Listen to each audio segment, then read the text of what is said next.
शिव भगवान पे जल क्यों चढ़ाया जाता है? सागर मंथन का एक रूल था अभिषेक कि उसमें से जो भी निकलेगा तो आपको पहले वो ग्रहण करना पड़ेगा। तो पहले हलाहल निकला विष, तो शिव जी सामने आए। शिव का शरीर उस हलाहल के प्रभाव से इतना तपने लग गया कि सारे देवगण सब उनके ऊपर जल चढ़ाने लगे, उनके शरीर का तापमान ठंडा करने। तो अब ये माना जाता है कि शिव पे जब भी कोई जल चढ़ाता है शिव खुश होता है। तो अभी अद्भुत माहौल चल रहा है प्रयागराज में, 144 साल बाद महाकुंभ आया है। क्या एक्सपीरियंस रहा आपका वहाँ का?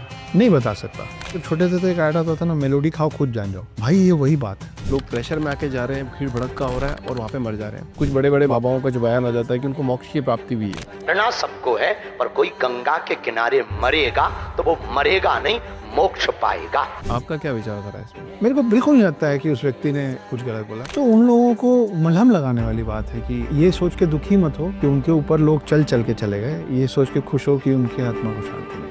राम भगवान, सीता माता और लक्ष्मण जी वहाँ से अंबिकापुर से गुजर रहे थे। वहाँ पे कुंड है और वहाँ पर ऐसा बोला जाता है कि चावल भी आप पका के खा सकते हो। वहाँ पे जो कुंड है उससे लगातार जो पानी निकलता है वो गर्म ही निकलता है। आप सोच रहे हो 12 महीने 365 दिन 24 घंटे पानी उबल रहा है। बड़ी बड़ी नदियाँ सूख जाती हैं, बड़े बड़े तालाब सूख जाते हैं, ये लगातार भाप छोड़ रहा है, ख़त्म भी नहीं हो रहा है और ठंडा भी नहीं हो रहा है। तो उसमें आप चावल डाल दीजिए, पक जाता है, खाने लायक पक जाता है। आप भूत प्रेत में विश्वास रखते हैं? The best trick that the devil has played on us is that the devil does not exist.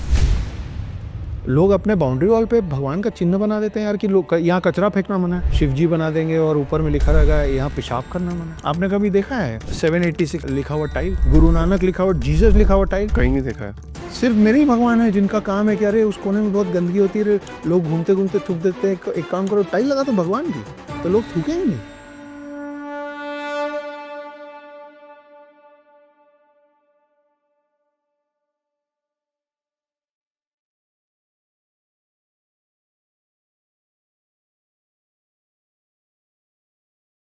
अक्षर सर, बहुत बहुत स्वागत है आपका द पावरफुल ह्यूमन शो के अंदर दूसरी बार।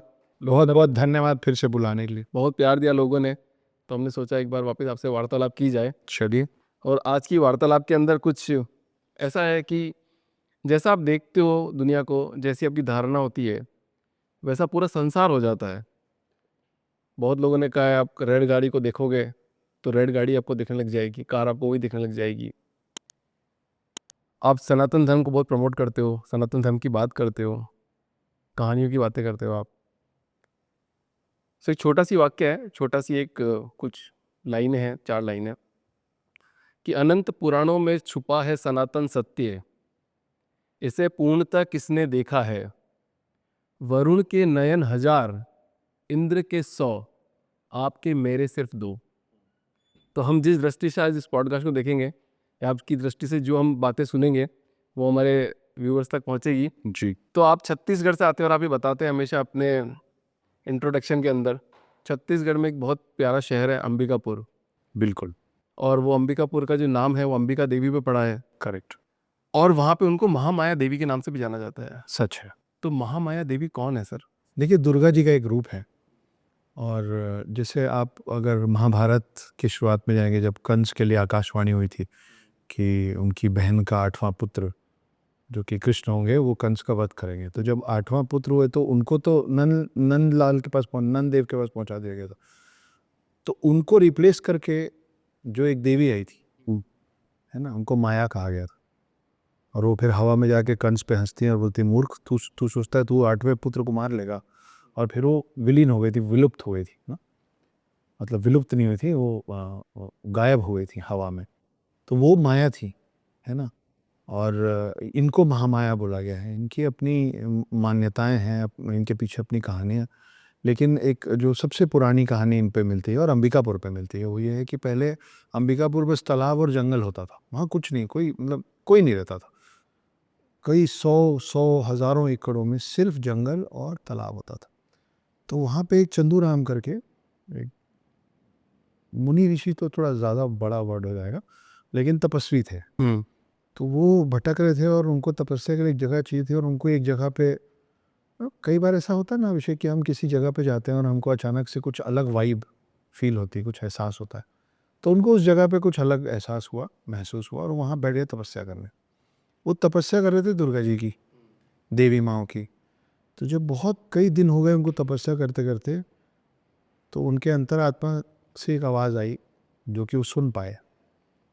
वो आवाज़ ये थी कि देवी की आराधना देवी के सर पे बैठ के नहीं, उनके चरणों पे बैठ के की जाती है। तो उनको समझ में आया कि मैं जहाँ बैठा हूँ और मेरे को इस जगह पे जो वाइब मिल रही है वो इसलिए मिल रही है क्योंकि यहाँ पे देवी का वास है। और वो गलती से वो जो मतलब महामाया मंदिर की जो मूर्ति है वो स्वयं निकली हुई है ज़मीन से। ऐसी मान्यता है या सही नहीं, में ऐसा सच है, वो ज़मीन से निकली हुई मूर्ति है।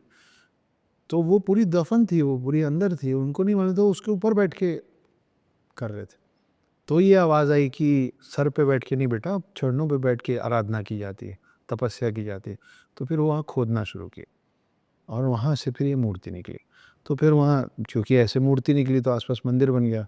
जब मंदिर बनता है तो मंदिर की ख्याति आसपास के जगहों पे पहुँचती है। तो एक पुजारी हो गए, आसपास 4 घर बन गए, लोग वहाँ रहने लग गए और ऐसे धीरे धीरे अंबिकापुर बढ़ना चालू हुआ। फिर आपने 1-2 फिल्मों में पिंडारी सुना होगा। हाँ, डाकू होते थे अलग तरीके के। तो ये सरगुजा उस समय पूरा जंगल जो है उसको सरगुजा क्षेत्र माना जाता है। आज भी डिस्ट्रिक्ट सरगुजा ही है जिसके अंदर अंबिकापुर है। तो पिंडारी वहाँ बार बार लूट मार मचाते थे। तो एक बार ये सब कहानियाँ हैं, इसमें सत्यता कितनी है उसको प्रमाणित कर पाना थोड़ा सा कठिन है क्योंकि इतना समय हो जाता है ना इन बातों को। अच्छा, दूसरी बात ये भी है अभिषेक कि हमारे पूर्वजों को ये नहीं मालूम था कि हम लोग किसी दिन बोलेंगे कि लाओ प्रूफ दो, लाओ प्रूफ दो।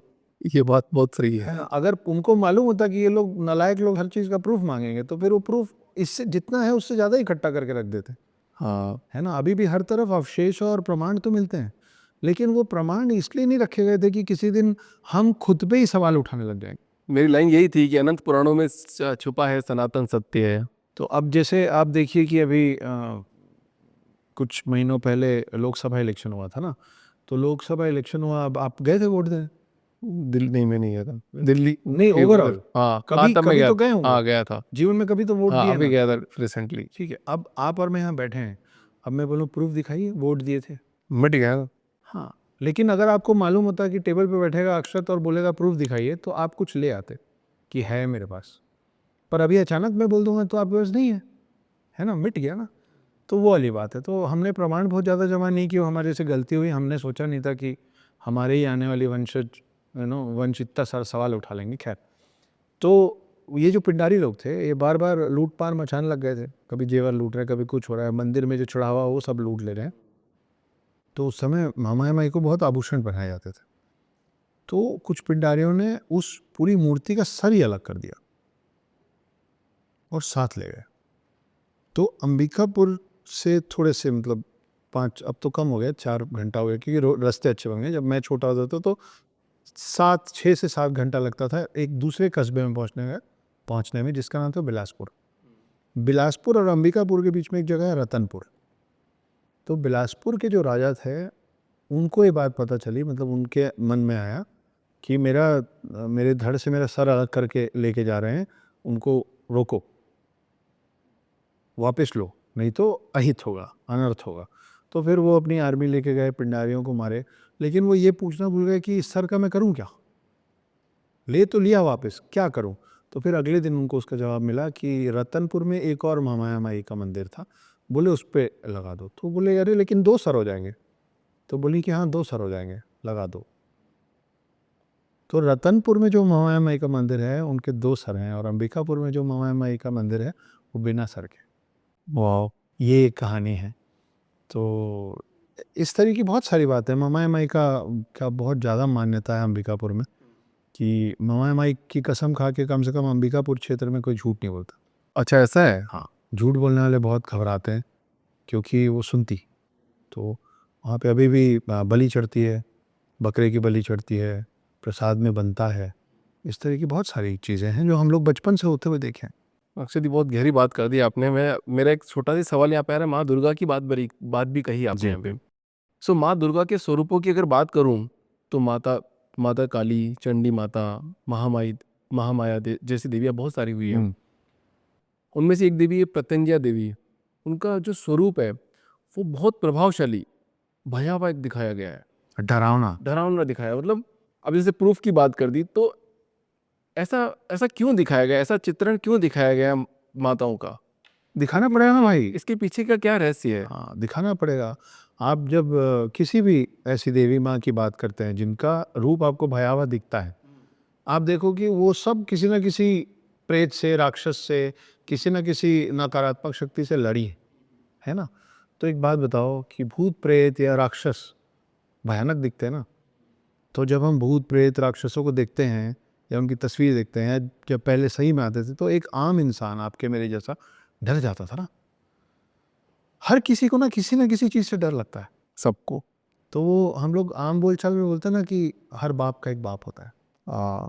ये वो हैं कि वो राक्षस, वो भूत प्रेत जिनको देख के हम आम लोग डर जाते हैं, उससे वो इतनी भयावह है कि वो राक्षस डर जाते थे। तो इसलिए इनको हर जगह पे स्थापित कर दिया गया है कि देखो, घर के बाहर में वो देखिए वो उल्टा मटका टांग देते हैं, उस पे चेहरा बना देते हैं, हाँ है ना? वो यक्ष का चेहरा होता है। बड़े-बड़े पुराने मंदिरों में भी उसके दरवाजे में आपको वैसी थोड़ा भूतिया जैसा, मतलब थोड़ा डरावना सा चेहरा मिलेगा, चौखट पे, दीवालों पे, है ना? वो क्यों होता है? वो लोग द्वारपाल है, भगवानों के द्वारपाल है। तो आप जब चाहते हो कि मेरा घर सुरक्षित रहे, तो आप एक टीका लगा देते हो, है ना? 4 पूजा कर लेते हो। वैसे ही जो क्षेत्र ये चाहता है कि मैं सुरक्षित रहूं, और जहाँ पे भी पुराने समय में राक्षसों का, दानवों का, दैत्यों का, भूत प्रेत का वास रहा है, वहाँ ऐसी ही देवियों को बिठाया जाता है ताकि वो इनसे डरें। आप इनसे नहीं डरें, आप तो पूजा करेंगे, आप तो उनको खुश रखेंगे कि हे देवी माँ, हम लोग की सुरक्षा करना। किससे? उससे सुरक्षा करना जिसका चेहरा देख के हम डर जाते हैं। हम डर से। आप इतने भयावह हो जाइए कि आपका चेहरा देख के वो डर जाए, वो दूर रहे आपसे कि भाई इससे नहीं लड़ सकते। इसलिए है काली, इसलिए है महामाया, ऐसा है। आप भूत प्रेत में विश्वास रखते हैं? देखो, मैंने तो नहीं देखा है, और इतने लोगों से मिलते हैं, बात करते हैं, पूछते हैं आपने देखा है क्या, आपने देखा है क्या? तो क्या ये कहानियां सच्ची है, प्रमाणित की बात वापिस आ गई? यार अभिषेक, एक बड़ी अच्छी कहावत है, और वो कहावत ये है कि the best trick that the devil has played on us is that the devil does not exist. यही उसका बेस्ट ट्रिक है कि मैं तो हूँ ही नहीं, मैं तो हूँ ही नहीं, है ना? यही उसका सबसे बड़ा छलावा है कि जैसे ही हम ये मान लेते हैं कि अरे हमको कुछ नहीं होगा, हाँ, तो हो जाता है। तो तुरंत हो जाता है, जैसे ही आप लापरवाह हो जब जाते हम ओवर कॉन्फिडेंस में आ जाएं और बहुत तेज गाड़ी चलाएं, अरे अपना क्या होगा, आप घुस जाओगे। जब आप ओवर स्पीड करोगे तो घुस जाओगे, ओवर कॉन्फिडेंस करोगे तो घुस जाओगे, ओवर लव करोगे तो घुस जाओगे, ओवर हेट करोगे तो घुस जाओगे। अति सर्वदा वर्जित, हर चीज़ की अतिशयोक्ति नुकसानदायक है। तो डेविल का सबसे बड़ा ट्रिक ये है कि मैं तो हूँ ही नहीं। एक बार तुम ये मान तो लो कि अरे मेरा कुछ नहीं हो सकता क्योंकि वो तो है ही नहीं। आप कमज़ोर हो जाओगे उस समय, आपका शील्ड डाउन हो जाता है ना। आप जब आपको मालूम है कि आप किसी से लड़ रहे हो, तो आप अपना ढाल, तलवार, अपना आर्मर सब पहन के रखोगे ना, हमेशा लड़ रहोगे। लेकिन अगर आप ये मान लोगे कि मेरे को कुछ हो ही नहीं सकता है, तो आप उसे और धर दोगे। सेक्युलरिज्म भी यही है कि आपको समझाया अरे कोई एनिमी है ही नहीं, तो आप सब रख देते। मच्छरदानी कब लगाते हो घर में? जब पहले मच्छर तो होते हैं तब ना। हाँ, राइट। अगर आपको मालूम ही नहीं रहेगा और आप मच्छरदानी लगाए बिना सोगे और तो भी तो मच्छर आ सकते हैं ना। आ सकते हैं। The greatest trick that the devil has played on us is that it does not exist. बहुत सतर्क होकर चलना पड़ेगा, प्रूफ नहीं मांगना हर जगह पे। नहीं मांग सकते। अच्छा, भारत एक बहुत अद्भुत देश है। जी, चमत्कार तो हर गली गली में एक चमत्कार हो जाते हैं। करेक्ट। पर मैं अंबिकापुर में वापस आता हूँ। अंबिकापुर में जब रामायण की बात, एक कहानी है छोटी सी, राम भगवान, सीता माता और लक्ष्मण जी वहाँ से अंबिकापुर से गुजर रहे थे। जी, वहाँ पे कुंड है, करेक्ट। उसको राम कुंड कहते हैं। हाँ। और वहाँ पर ऐसा बोला जाता है कि चावल भी आप पका के खा सकते हो। क्या आपने कभी उसको फील किया है, कभी आपने देखा है? जी, क्या मान्यता है वहाँ की? ऐसा एक कुंड नहीं है, ऐसे 2 कुंड हैं। हाँ, पहली बात तो एक नहीं 2 है, और ये सच है कि ग्रंथों में लिखा हुआ है कि सरगुजा क्षेत्र को क्रॉस किया था राम जी, लक्ष्मण जी ने और सीता माँ ने। तो एक तो पूरा शहर है अंबिकापुर के पास जिसका नाम ही सीतापुर है, अभी भी है, सीतापुर। वो सीतापुर ही है। उसके अंदर एक एरिया है जिसको सीता रसोई बोला गया है। माना गया कि वहाँ सीता माँ ने खाना बनाया था तीनों के लिए। और उसी के पास में एक और एरिया है जिसका नाम है ताता पानी। ये ताता पानी वो मतलब जैसे बचपन में बोलते थे ना, जब तीखा लगता था तो बच्चे बोलते थे ना तीता तीता लग रहा है। तीता लग रहा है। और कई जगह पे मिक्सचर को, तीखे मिक्सचर को बोला जाता है तीता चिज्जी। हमारे घर में बोलते थे जब हमको, क्योंकि मज़ा भी आता ना तीखा खाने। राइट। तो हमारे घर का हर बच्चा बचपन में कोई भी तीखी मिक्सचर के लिए बोलता था तीता चिज्जी दे दिए ना, ये अपने बचपन के वर्ड्स हैं। और ये छत्तीसगढ़ साइड के ज़्यादा हैं वर्ड्स इस तरीके के। तो जब गर्म लगता है ना तो बोलते हैं ताता लग रहा है। तो उस छोटे से जगह का नाम ही है ताता पानी, क्योंकि वहाँ पे जो कुंड है उससे लगातार जो पानी निकलता है वो गर्म ही निकलता है। जैसे मणिकर्ण है ना, कर्णिका घाट। नहीं मणिकर्णिका घाट नहीं है, मणिकर्ण। अच्छा। मनाली के पास मणिकर्ण एक गुरुद्वारा है। वो बहुत कम ऐसी जगह है जहाँ गुरुद्वारा और मंदिर एक ही प्रांगण के अंदर बने हुए हैं।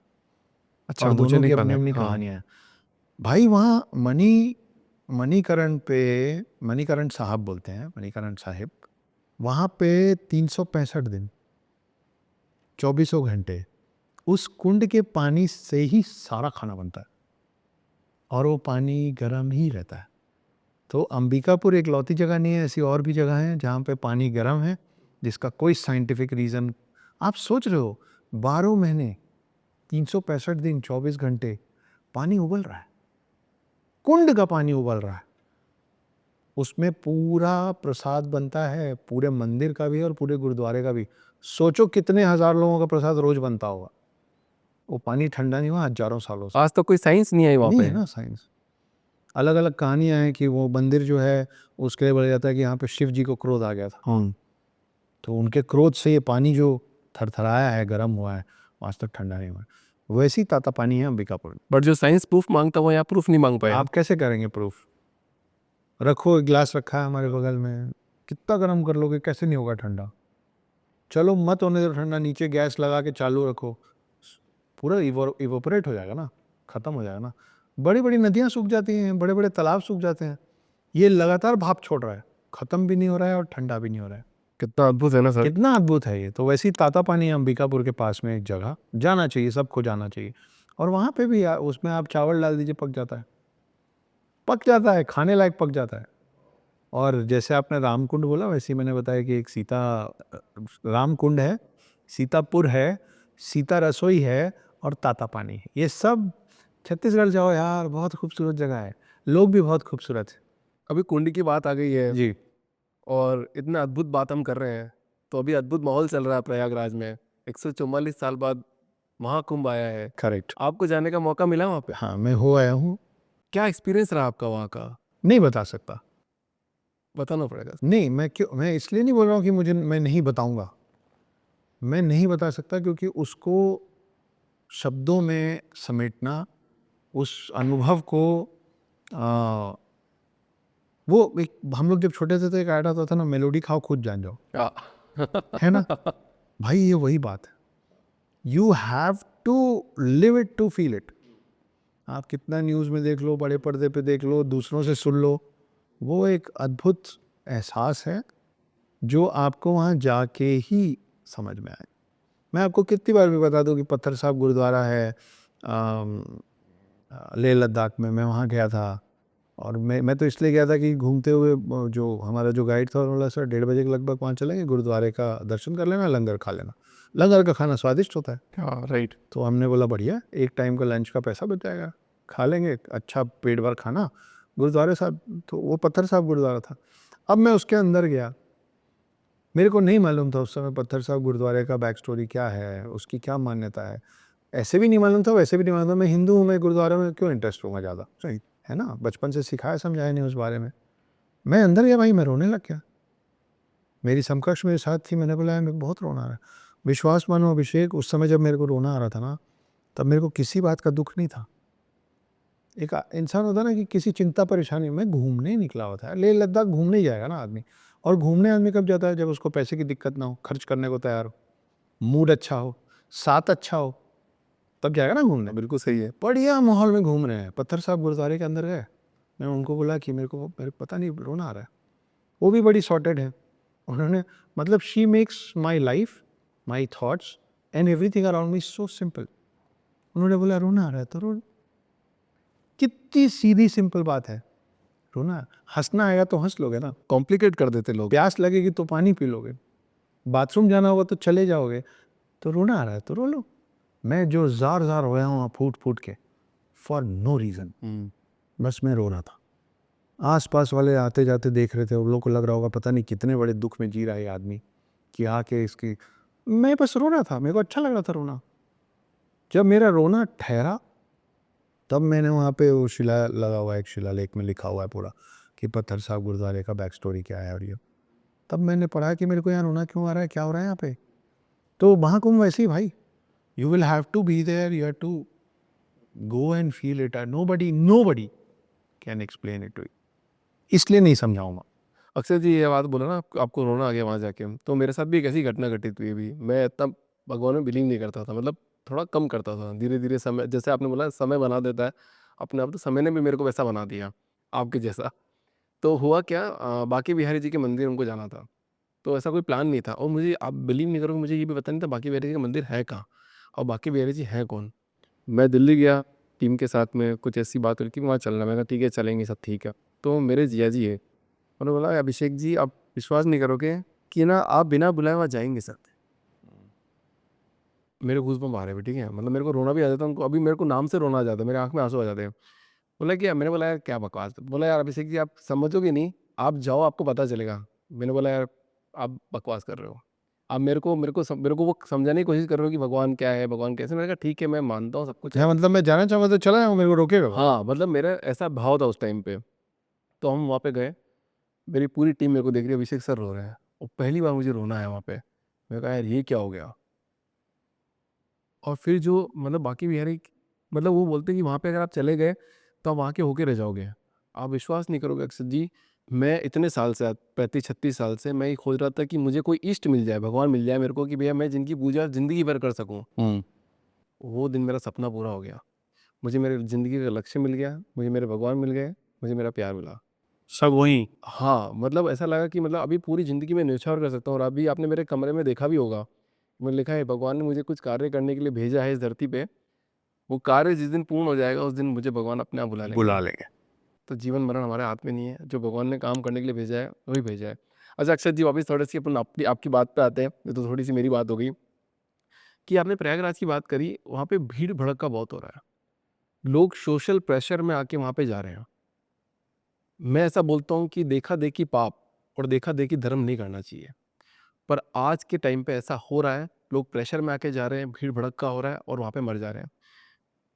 कुछ बड़े बड़े बाबाओं का जो बयान आ जाता है कि उनको मोक्ष की प्राप्ति भी है। आपका क्या विचारधारा है इसमें? नहीं, देखिए पहली बात मैं इस बात से बहुत असहमत हूँ कि लोग देखा-देखी जा रहे हैं। देखा-देखी आप एप्पल फ़ोन खरीद लोगे यार, है ना? और लोन लेके। देखा-देखी श्रद्धा में कोई खर्च नहीं करता, कोई नहीं करता। मैं ख़ास तौर पे हिंदुओं की बात कर रहा हूँ। हिंदू देखा-देखी किसी भी श्रद्धा पे खर्च नहीं करते। अब हम लोग अभी यहाँ बैठे हैं बैंगलोर में, ठीक है? इसलिए बैंगलोर के साइड तो फिर भी पता है। आप दिल्ली साइड जाइए, नॉर्थ साइड जाइए, वहाँ पे अयप्पा का नाम नहीं पता लोगों को। नहीं पता।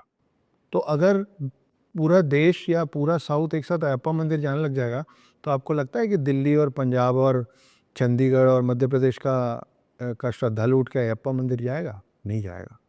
उसकी श्रद्धा नहीं जुड़ी है ना, वो देखा-देखी नहीं जाएगा। महाकुंभ में जो भीड़ हो रही है, वो असल की श्रद्धा है। आप जाइए, आपको दिखेगा। कोई वहाँ पे वीडियो बनाने और फ़ोटो खिंचवाने नहीं जा रहा है। ठीक है, जो जा रहे हैं वो भी कर रहे हैं, क्योंकि उनके लिए तो जीवन भर की मेमोरीज़। उसी में जो थोड़े सेलिब्रेटेड लोग हैं, है ना? जब वो डुबकी मारते हैं तो वो नेशनल न्यूज़ बन जाता है या इंस्टाग्राम पे फट जाता है, वो एक अलग बात है ना? वो उनके काम का हिस्सा है। वो उसकी जगह पे वो महाकुंभ जाने की जगह छुट्टी मनाने किसी नदी में और वो क्या है, मालदीव-वालदीव जाएँगे तो उसका भी उतने बड़ा न्यूज़ बन जाएगा। लेकिन उनका पर्पस भी ये नहीं है कि हम जाएँ और हम लोगों को बताएँ कि देखो हम श्रद्धालु बन गए हैं, क्योंकि पूरा देश श्रद्धा में है, ऐसा नहीं। तो इस बात से मैं टोटली असहमत हूँ कि देखा-देखी लोग जा रहे हैं। दूसरा भगदड़ हुई, कुछ जाने नहीं। एक बात बताओ यार, जब हमारे इर्द-गिर्द किसी जान-पहचान वाले का, किसी अपने का या अपने वाले के किसी घर में किसी का देहांत हो जाता है, तो आप उसको सांत्वना देने के लिए क्या बोलोगे? क्या ही बोलोगे बताओ?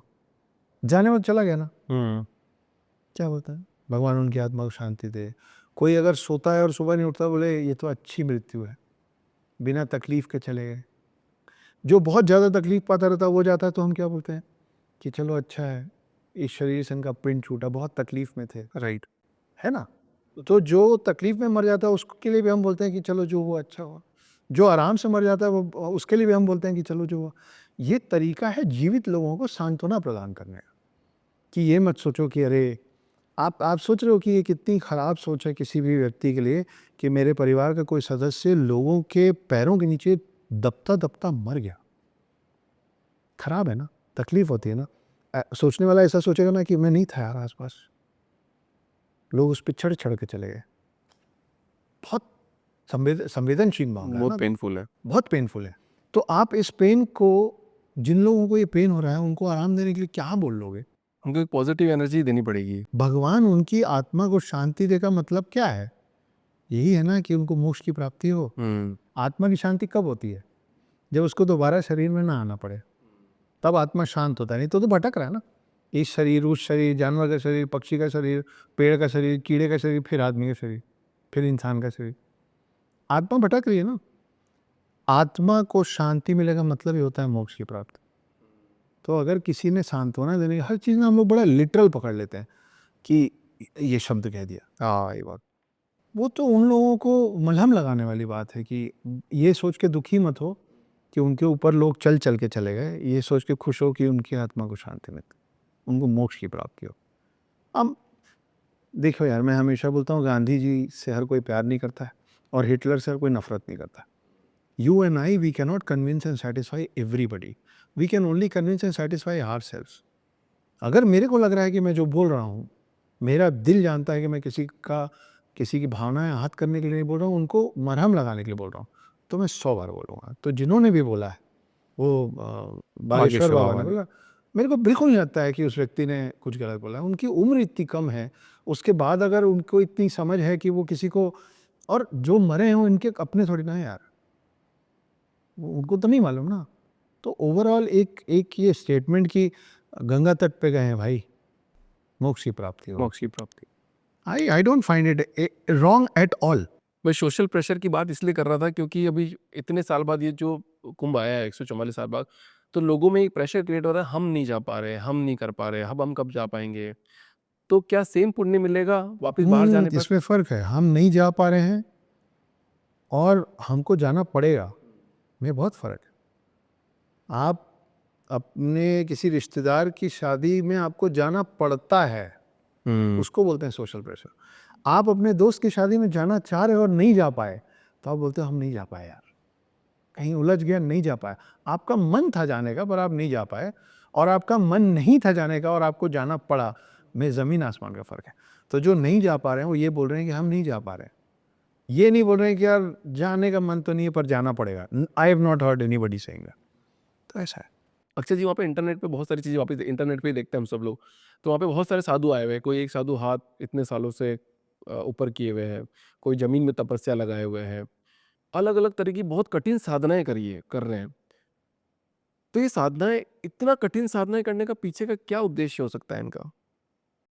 यार इस पे ऐसे कुछ लिखित तौर पे तो नहीं है कि आप ये करोगे तो ये मिल जाएगा, लेकिन सोचो ना कि आप किसी भी भगवान को या किसी भी भक्त को उठा लीजिए या किसी भी राक्षस को उठा लीजिए, उनको भी अगर भगवान से कुछ चाहिए था तो उनको कुछ देना पड़ा है ना।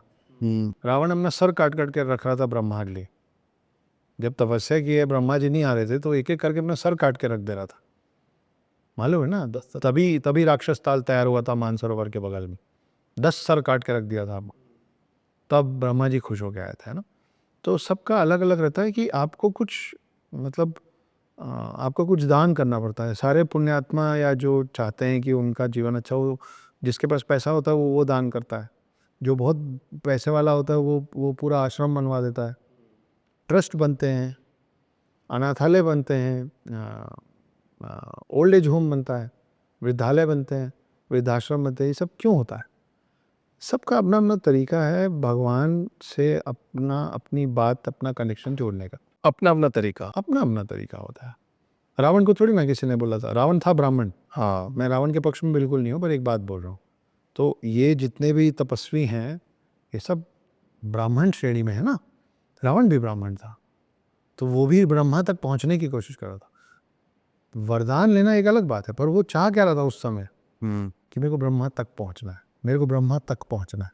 ये सब इनके अपने अपने तरीके हैं अपने अपने ईष्ट तक पहुंचने का। इन सबको शिव के पास पहुंचना है। तो शिव जी के पास पहुंचने के लिए शिव जी को सब चलता है ना। मतलब ऐसा नहीं कि आपको एकदम साफ सुथरा रहना पड़ेगा। इसीलिए आपको अघोरी और नागा साधु मिलेंगे कि वो नहाए नहीं नहाए उनके लिए एक समान है, भस्म लगाए कपड़ा पहने उनके लिए एक समान है, वस्त्रहीन है या वस्त्रों में है उनके लिए एक समान है ना। ये खा रहे हैं या वो खा रहे हैं उनके लिए एक समान है। ये सब शिव भक्त हैं और इनको शिव को प्राप्ति करनी है। तो किसी ने कुछ मांग लिया, कई लोग अपने गुरुओं से वो ले लेते हैं, वचन ले लेते हैं कि गुरु ने बोला कि ठीक है मैं तुमको ये कठिन परिश्रम दे रहा हूँ, तुमको ऐसी साधना करनी पड़ेगी, अगर तुम ये पाना चाहते हो तो ये करो। ले लिया लिटरल कि हाँ करेंगे, ऐसा करना है ऐसा करेंगे। नहीं तो आप सोचो ना कि कैसे हो सकता है कि हम भगवान के मंदिर में जाते हैं तो नहा धो के जाते हैं ना, स्वच्छ होके जाते हैं ना, तो अपने पूरे शरीर को मट्टी में डाल के और कई कई महीनों तक मट्टी में डाल के, तो आदमी शरीर में गंदगी ले रहा है ना, सफाई तो नहीं ले रहा है, पर वो भी तपस्या। और उस पे भी उनका मानना है और सबका मानना है और भगवान खुद उससे भी प्रसन्न हो सकता है। आपको मिला कोई मौका मिलने का किसी नागा साधु से अभी रिसेंटली?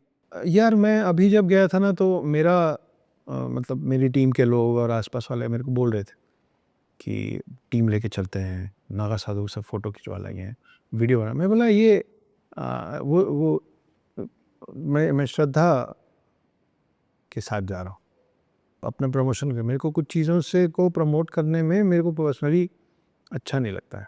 किसी की मौत प्रमोट करना, जैसे कई लोग उस समय बोले थे जब कलकत्ता रेप कांड हुआ था, आप रील बनाओ, इस पे बोलो इस पे। मतलब मैं नहीं बोलूँगा। अरे आप समझ नहीं रहे हो, सब लोग बोल रहे हैं फॉलोअर्स बढ़ जाएंगे। कोई मर गया है यार, कोई मर गया है और उस पर मैं इसलिए एक रील बनाऊं क्योंकि मेरे फॉलोअर्स बढ़ जाएंगे। तो मैंने, आप देख लो, मैं कहीं कुछ नहीं बोला मैं उस बारे में। मौत को तमाशा बनाने वाले बहुत लोग हैं आजकल। सोचो कि उस परिवार पे, उस लड़की के दोस्त यारों पे क्या बीत रही होगी उस समय। आप रील बना रहे हो तो अगर अच्छा नहीं कर सकते तो चुप रहो, मुंह बंद रखो।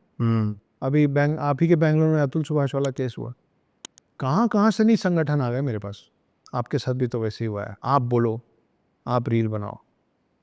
मैं बोला नहीं बनाऊंगा। उसमें कुछ लोग बोले अक्षत जी आप समझ नहीं रहे हैं, आपके पास इतना मेल क्राउड इतना बढ़ जाएगा ना, आपके पास फॉलोअर्स बढ़ जाएंगे। बोला शर्म करो यार, भागो यहाँ से, मर गया एक लड़का।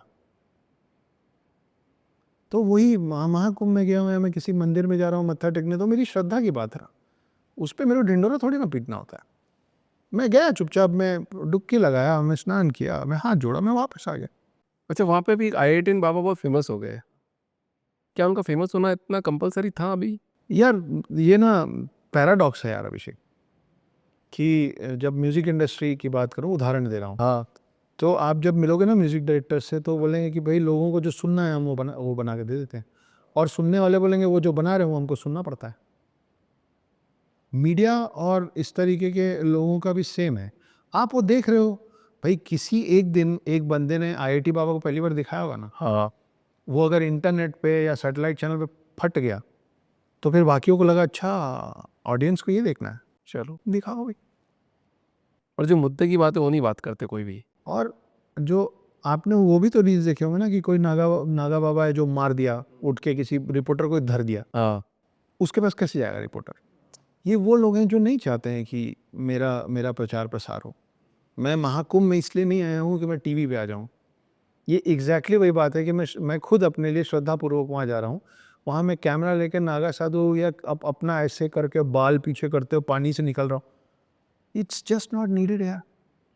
तो वो जो लोग हैं वो मीडिया वालों को थप्पड़ मार दे रहे हैं, लाठी मार दे रहे हैं, गाली देते रहे, भाग डिस्टर्ब मत करो हम लोग।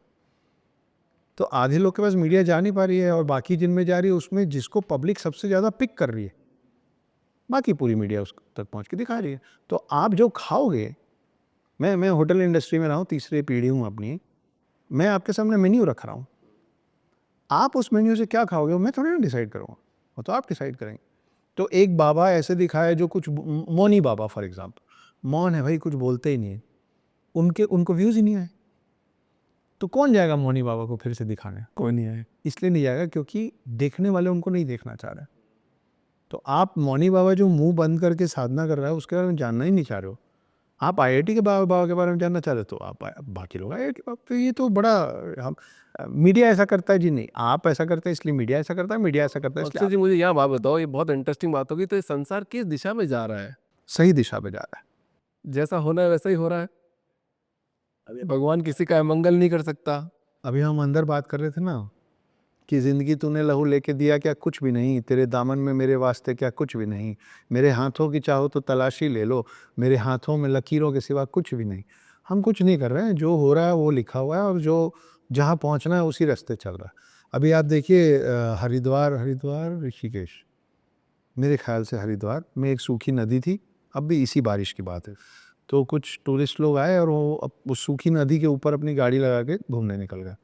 अचानक से नदी आ गई, कारें बहती हुई हम सब ने देखी न्यूज़ में कि देखिए अचानक से उस नदी में इतना ज़ोर का पानी आया कि सारी कारें बह गई।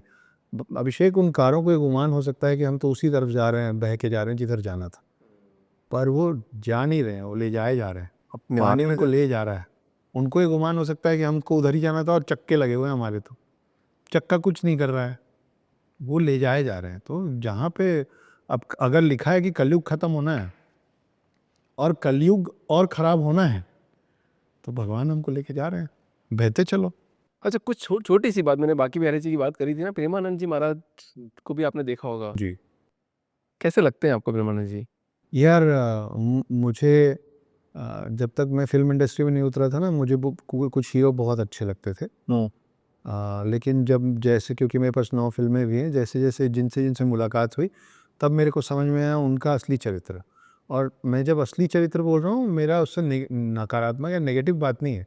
कुछ लोग जो मुझे बहुत अच्छे नहीं लगते थे स्क्रीन पे, चाहे एक्टिंग की वजह से, चाहे ऐड की वजह से, चाहे रोल्स की वजह से, लेकिन वो असल जीवन में जब मैं मिला तो मैं फ़ैन हो गया उनका कि कितना बढ़िया आदमी है यार। एंड वाइसा वर्सा, कि कुछ मेरे को बहुत अच्छे लगते थे, जब मैं मिला तो मेरी नज़र से उतर गया। तो उन लोगों ने एक बात ये सिखाई कि स्क्रीन में देख के आप किसी का निर्णय, डोंट जज the book by its cover.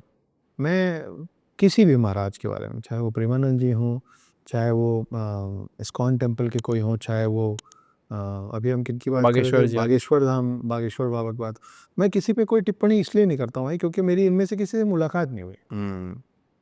अब मैं किसी और ने अगर बोला कि छावा फिल्म अच्छी थी और दूसरे ने बोल दिया कि छावा फिल्म बुरी थी, ये तो मैं निर्णय करूँगा जब मैं छावा फिल्म देखूँगा। तो मेरी मुलाकात नहीं हुई है, मैं मिलूँगा, मेरे को, अब मैं पत्थर साहब गुरुद्वारे गया हूँ तो मैं उसकी बात कर रहा हूँ, मैं जहाँ नहीं गया हूँ उसकी बात मैं कैसे करूँ? तो मैं जिससे मिला नहीं हूँ उस पर मैं क्या ही टिप्पणी करूँगा, पर मैं मिलूँगा और उसके बाद अगर हम पॉडकास्ट करेंगे तो मैं ज़रूर बताऊँगा कि मेरे को उनसे मिलकर कैसा लगा। अच्छा अक्षत जी, अभी अपन राम भगवान की बात कर रहे थे, अयोध्या की बात भी कर रहे थे। राम भगवान, अयोध्या, सीता माता, लक्ष्मण जी की बात सब लोग करते हैं, पर रावण की बात कोई नहीं करता। आप कोई ऐसी बात बताइए, कोई इंटरेस्टिंग बात रावण के बारे में। देखिए, बाकी सब चीज़ें तो रावण के बारे में भी जो भी बातें होती है भाई, जहाँ राम की बात होगी वहाँ रावण की बात होगी होगी, है ना। रोशनी वहाँ ज़्यादा ज़रूरी हो जाती है जहाँ पे अंधकार होता है, बहुत है ना। तो अंधकार की वजह से ही रोशनी की वैल्यू बढ़ी रहती है, हाँ, है ना। तो राम जी का जहाँ नाम आएगा रावण का तो आएगा। आएगा ही आएगा। लेकिन इंटरेस्टिंग बात ये है, राम के पापा का नाम बताइए, दशरथ जी। राम की मम्मी का नाम बताइए। कौशल्य। करेक्ट, करेक्ट बताया। करेक्ट, है ना। रावण के पापा का नाम बताइए। ब्राह्मण थे कोई, नाम पता दिए। मैं बताता हूँ, यही है, ये बड़ा इंटरेस्टिंग चीज़ है जो मेरे को भी थोड़े दिन पहले ऐसे ही बोलते सोचते अपने आप मेरे मन में बना, और जब बना तो मेरे को बहुत मज़ा आ गया। तो ये मैं पहली बार आपके पॉडकास्ट में शेयर कर रहा हूँ। रावण के पापा का नाम है ऋषि विशर्वा, और ऋषि विशर्वा के पापा का नाम है ऋषि पुलसत्व, और ऋषि पुलसत्व के पिता जो हैं वो साक्षात ब्रह्मा खुद हैं। तो ब्रह्मा के पुत्र का पुत्र रावण है।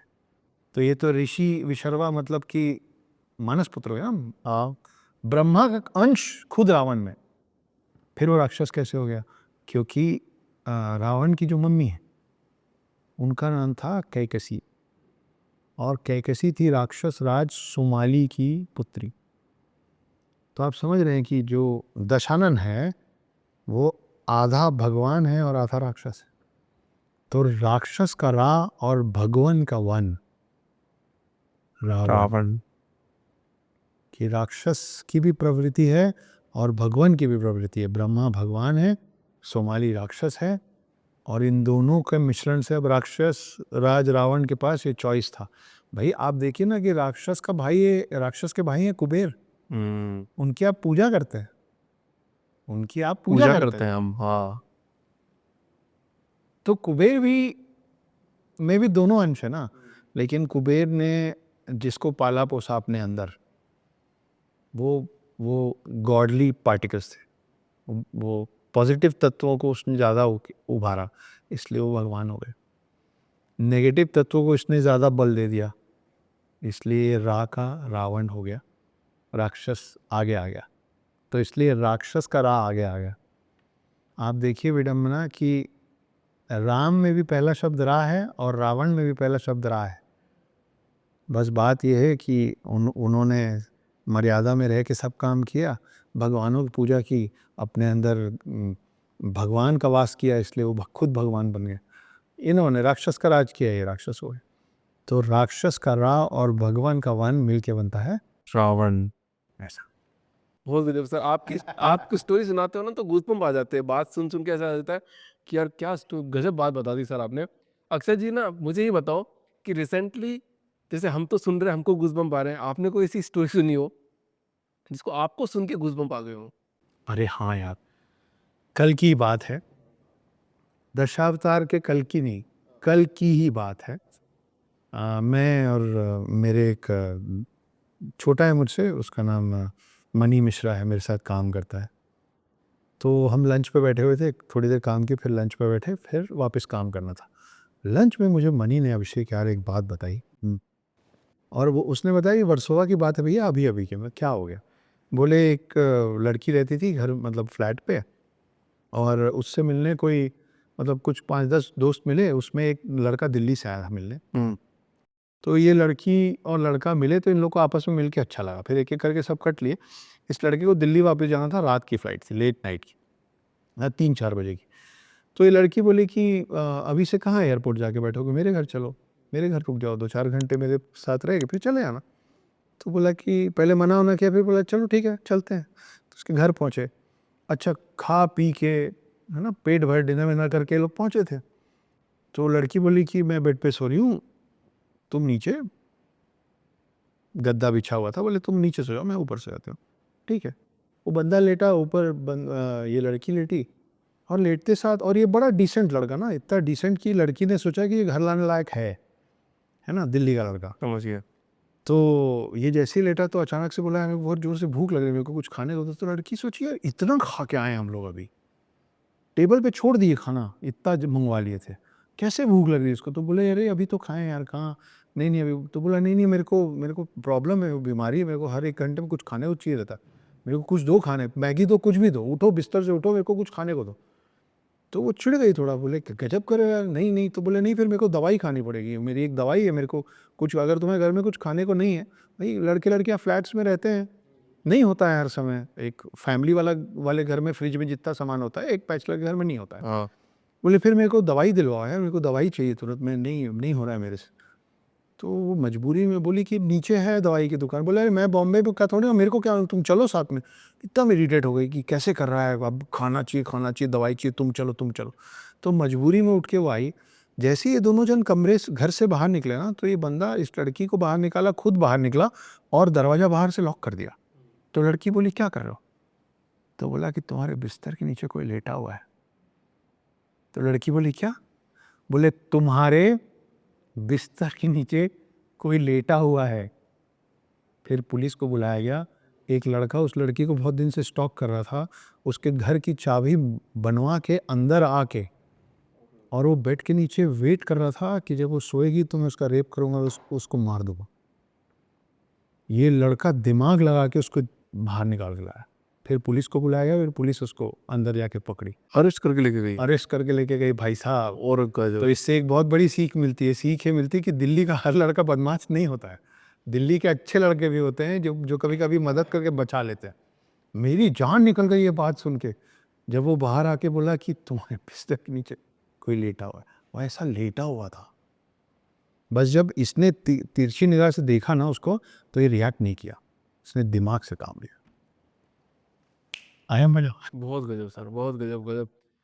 मेरे को ना इस पे एक श्लोक याद आ रहा है, बहुत गजब। आपने बोला कि बुद्धि होनी चाहिए, दिमाग लगाना चाहिए। भगवान श्री कृष्ण ने भी एक श्लोक बोला है, यस्य नास्ति स्वयं प्रज्ञा शास्त्रम तस्य करोति किम लोचन्नभ्याम विहनस्य दर्पण किम करश्चति। इसका मतलब ये है सर, किताबें पढ़ने से, ज्ञान प्राप्त करने से कुछ नहीं होगा जब तक आप में सोचने समझने की क्षमता नहीं आ जाएगी। जब तक आप विचार नहीं करोगे क्या हो रहा है मेरे आसपास, क्या रिएक्ट कर सकता हूँ, कैसे देख सकता हूँ, किस परिस्थिति में क्या बोल सकता हूँ, जब तक ये समझ नहीं आएगा ना, तब तक आपके सारे ज्ञान बेकार है। I fully agree to this.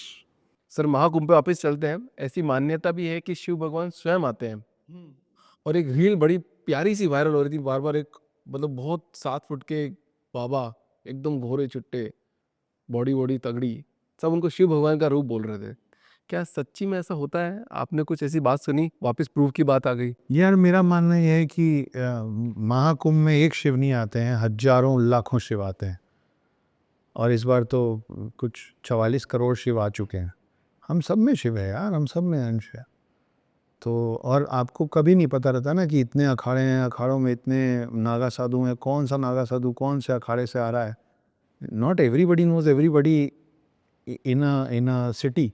तो उस भीड़ में 7 चिरंजीवी कब आके कौन सा रूप धर के उन 7 चिरंजीवी में से अभी इसी पल बैंगलोर में कौन घूम रहा है आपको मेरे को नहीं मालूम। कोई दिल्ली पे चेक रख रहा हुआ है, यहाँ कुछ होगा तो हम संभाल लेंगे, कोई मुंबई में रख रहा हो, कोई बैंगलोर में रख रहा हो। तो ऐसा मानना है कि शिव अपने पूरे भक्तों से मिलने और भक्तों के साथ समय बिताने। देखो शिव जी के लिए तो पूरी गंगा मैया जो है ना, वो स्विमिंग पूल बराबर है। छप छप छप छप करना है हमको, है ना। तो मेरे को लगता है कि शिव जी तो पे और उनके सारे भक्त उनके लिए तो बच्चों समान है ना। तो सोचो कि एक पिता कैसे बच्चों को पानी में उतार के उसके साथ खेलता है छप छप छप, उनकी खुशी के लिए। तो मेरे को तो ऐसे ही दिखता है कि सारे भक्त वहाँ पहुँचते हैं और शिव जी उन सब के बीच में थोड़ी देर आके खेल के, कुछ लोग को देख के मुस्कुरा के, किसी को पानी से निकलने की मदद करके, किसी को पानी में उतारने की मदद करके, और चले जाते होंगे हंसते हंसते। अच्छा, शिव भगवान की बात आ गई है तो मुझे ऐसा प्रतीत होता है कि करोड़ों लोगों को नहीं पता होगा कि शिव भगवान पे जल क्यों चढ़ाया जाता है। महाशिवरात्रि भी आने वाली है, मैं गलत भी हो सकता हूँ, बट मुझे ऐसा प्रतीत होता है कि करोड़ों लोगों को नहीं पता होगा शिव भगवान पे जल क्यों चढ़ाया जाता है सर, और किसी देवी देवताओं पे नहीं चढ़ाया जाता है। हाँ, बाकियों को स्नान कराया जाता है तब चढ़ाया जाता है, लेकिन शिव जी को हर समय जल चढ़ाया जाता है। यार इसकी बैक स्टोरी मान्यताओं के हिसाब से ये है कि जब उन्होंने सागर मंथन से रिलेटेड कहानी, महाकुंभ की भी कहानी सागर मंथन से रिलेटेड है, उसी के बीच में ये बात हुई कि जब सागर मंथन चल रहा था, सागर मंथन में आखिरी में जब अमृत कलश निकला, तो कुंभ मतलब कलश होता है ना, घड़ा, कुंभ कलश। तो महाकुंभ का मतलब ही कलश से है, और वो कलश अमृत कलश से कनेक्टेड है पूरी स्टोरी। महाकुंभ में जो 4 स्थान है वो 4 ही स्थान क्यों हैं, उन 4 जगह में ही क्यों होता है, हर 12 साल में ही क्यों होता है, ये सब जुड़ा हुआ है समंदर मतलब सागर मंथन से। और शिव जी पे जो जल चढ़ाया जाता है उसकी भी कहानी जुड़ी हुई है सागर मंथन से। तो सागर मंथन का एक रूल था अभिषेक कि उसमें से जो भी निकलेगा, you will have to absorb it first. आपको पहले वो ग्रहण करना पड़ेगा, तभी अगली चीज़ निकलेगी। ऐसा नहीं कि आप निकाल के बगल में रख दोगे और अच्छा ले लेंगे और बार बुरा छोड़ देंगे। तो पहले हलाहल निकला विष, तो असुर बोले हम थोड़ी ना पियेंगे, हम पियेंगे, हम अमृत के लिए मंथन कर रहे हैं, विष पी के मर जाएंगे तो फिर अमृत आएगा तब तो रहेंगे नहीं। देवगण भी सारे ये बोले कि तो हम पे भी लागू होता, भाई हम भी तो मर जाएंगे। तो शिव जी सामने आए, बोले कोई बात, तुम लोग को कष्ट हो रहा है, मैं हलाहल उस विष को मैं ग्रहण करूँगा।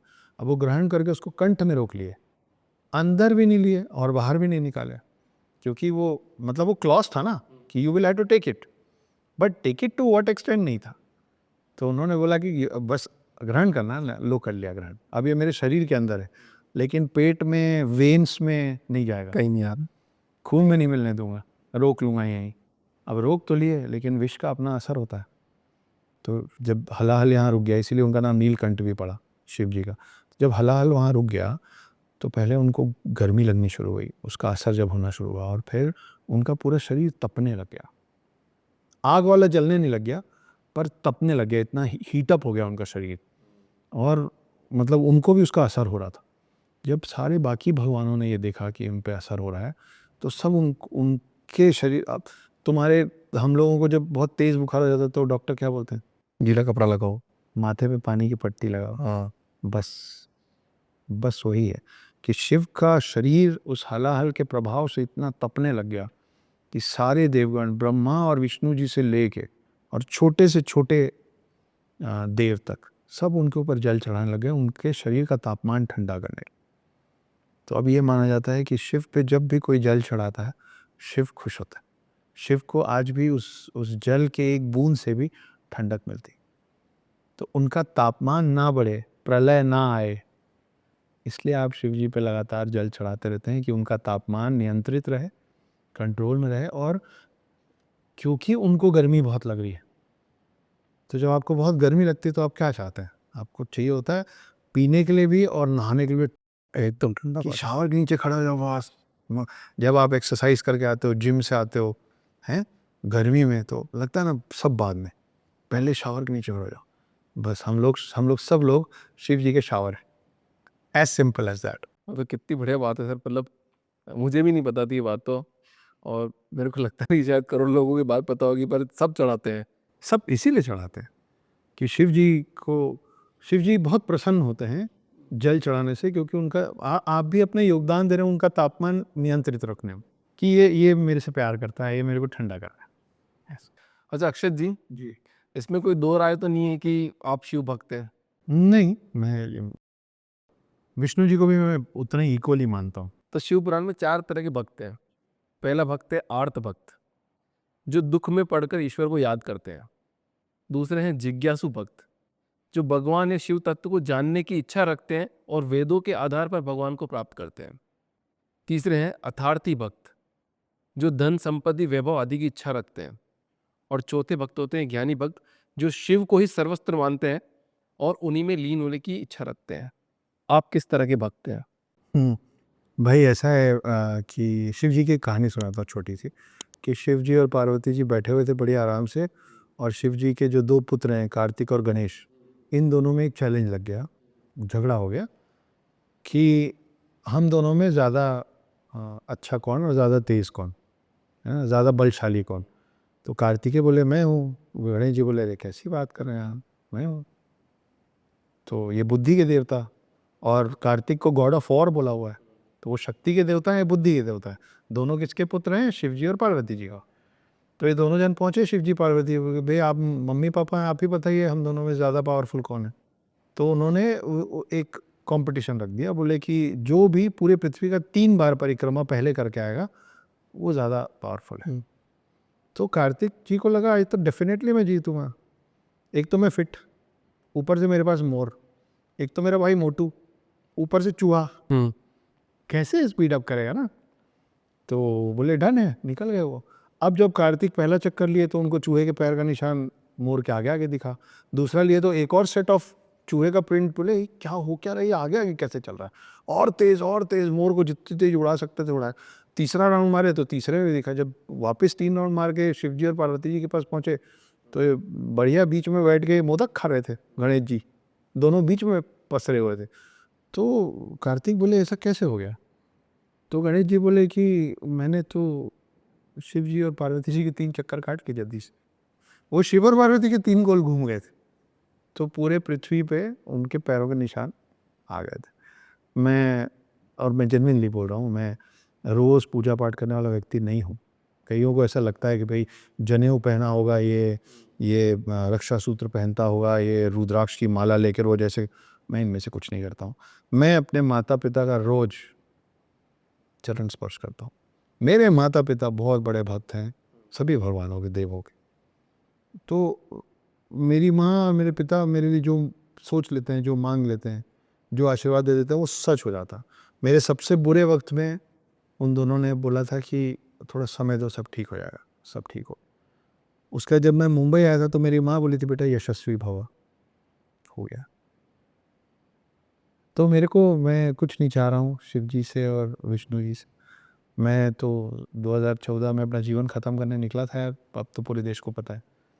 तो जो व्यक्ति अपना जीवन ही छोड़ने को निकल गया हो, वो अगर बच गया है तो उसको क्या ही चाहिए होगा। तो मतलब आखिरी पराकाष्ठा है ना, that is the limits of not wanting anything from anybody, कि मैं, मेरा शरीर ही नहीं रहेगा तो मैं क्या मांगूंगा, क्या अगला फ़ोन सोचूं मैं, क्या गाड़ी सोचूं मैं।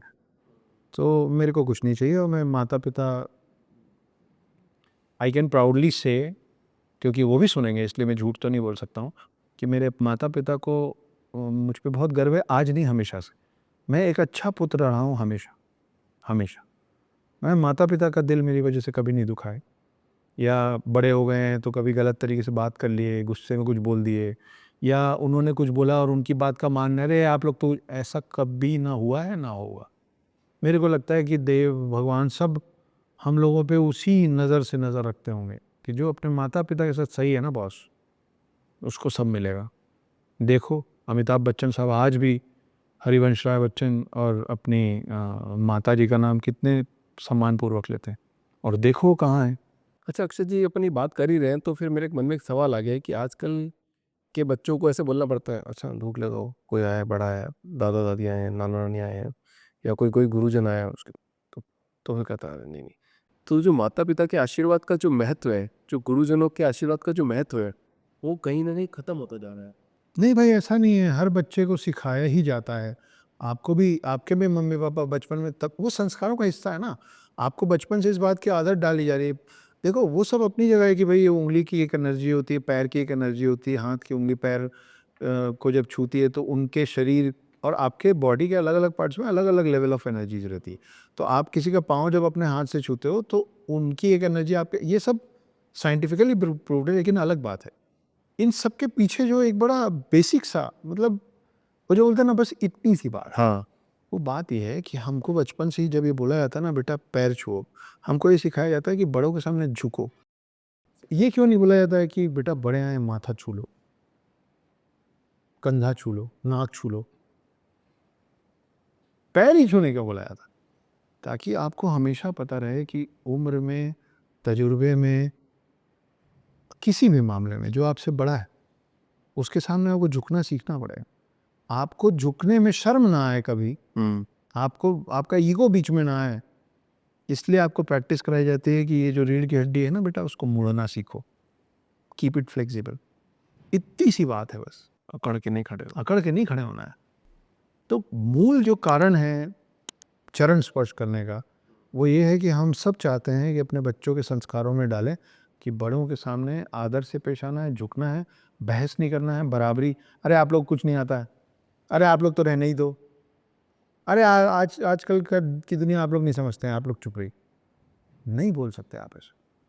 हर घर में जो बच्चे को बचपन सिखाया गया अपने माता पिता का पाँव छूना, और जो आज भी वो कर रहा है, वो कभी इस तरीके से बात नहीं कर पाएगा, नहीं कर सकता है, नहीं कर ही नहीं पाएगा, उसके मन से हो ही नहीं पाएगा। अरे मैं जिसका पाँव छूता हूँ मैं उससे बराबरी से कैसे बात करूँ? दिल गवाही नहीं देता है उसमें। नहीं देगा गवाही, इतनी सी बात है। अच्छा अक्षय जी, फिर बताइए कि सबके पाँव छूना कंपलसरी होता है? ऐसा बोला जाता है कि नेगेटिव एनर्जी हो जाती है, पॉजिटिव एनर्जी हो जाती है। मैं लगातार बोलता हूँ अभिषेक, और ख़ास करके छोटे बच्चों के सुनने के लिए बोलता हूँ कि मम्मी पापा भी बोले ना कि बेटा ये अंकल आए हैं पाँव छू लो, अगर मन से श्रद्धा नहीं निकाल रही तो मत छुओ, मत छुओ। आपको नहीं मालूम कि वो जिसको अंकल बोला जा रहा है, वो हो सकता है वो पिताजी के कोई दोस्त हों, किसी दूसरे शहर में रहते हों, आपके पिताजी खुद 10 साल बाद मिल रहे हो, दिस कैन हैपन। 5 साल 10, आपके पिताजी को खुद नहीं मालूम कि मेरा वो दोस्त जो 10 साल पहले था वो आज कौन है, कैसा है, क्या कर रहा है, वो कहाँ से आ रहा है, वो किसका नुकसान करके आ रहा है, वो किसको गाली बक के आ रहा है, वो क्या कृत्य करके आ रहा है, क्या कुकर्म करके आ रहा है, आपको नहीं पता। लेकिन आप अपने बच्चे को बोल देते हो बिना सोचे, बेटा पैर छू, बच्चा क्या करे, छू लेगा।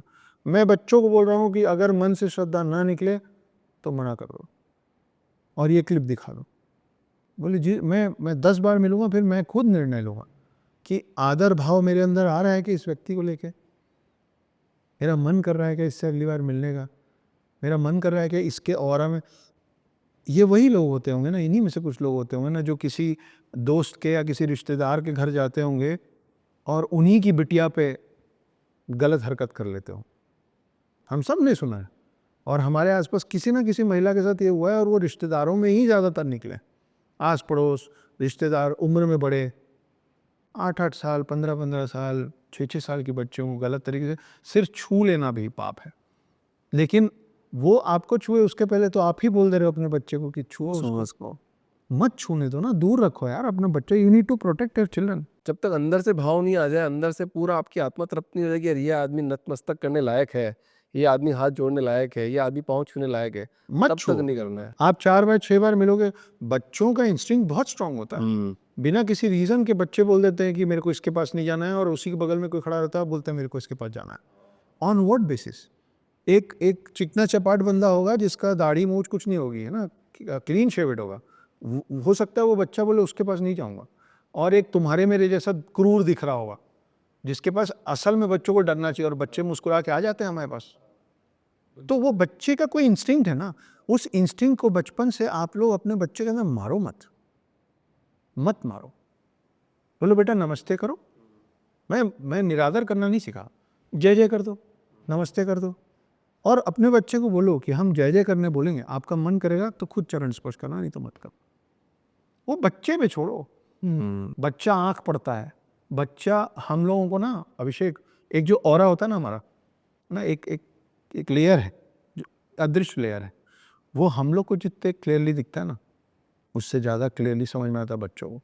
जैसे एक अलग साउंड फ्रीक्वेंसी जो सिर्फ कुत्तों को सुनाई पड़ती है, इंसान को सुनाई नहीं पड़ती, पता है ना? हाँ, वो हम सुन नहीं पाते, वो सिर्फ कुत्ते सुन। वैसे ही बच्चे उस ऑरा को, बच्चों का सिक्स सेंस, बच्चों का जो अंदर का इंस्टिंक्ट होता है कि I want to go near him and I don't want to go near him, is stronger than you and मी।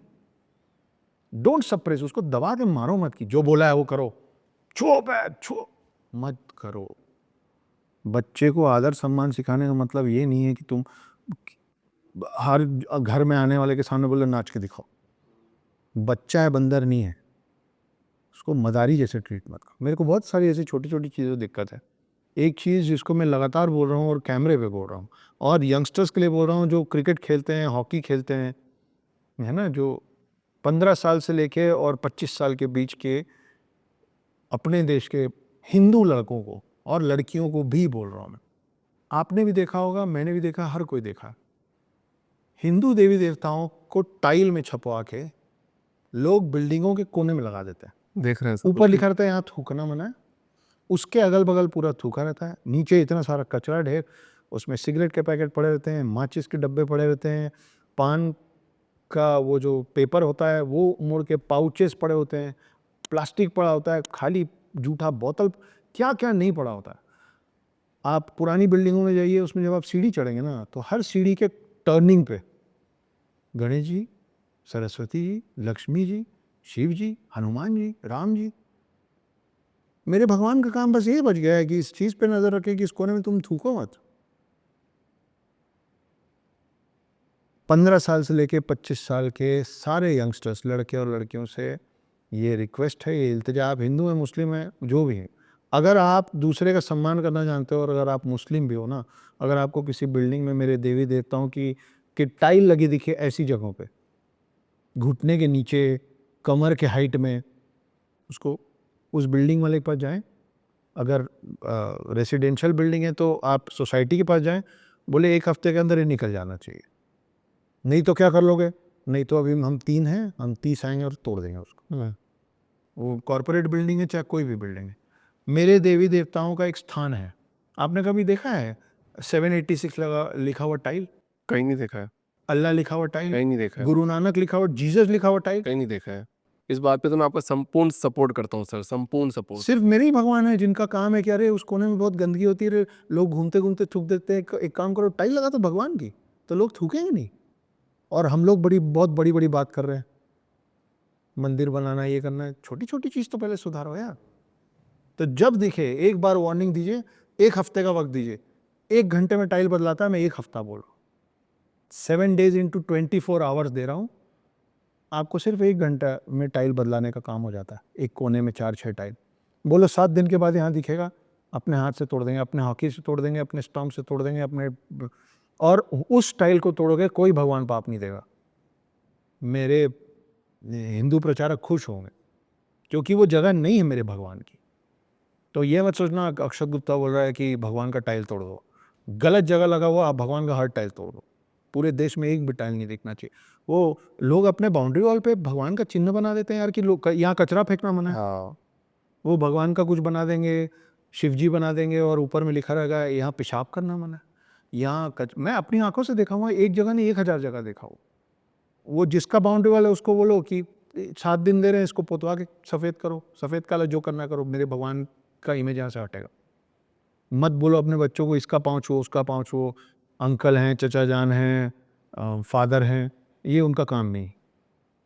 अपने संस्कार आपको ही बचाना पड़ेगा, और उसका मतलब ये नहीं कि इसीलिए हम लोग इतने झुक गए हैं यार, हम तो पानी है जी, जिसमें चाहो मिला दो, कुछ भी कर लो हमारे कुछ साथ। भी कर लो, आज नहीं करेंगे, नहीं करेंगे।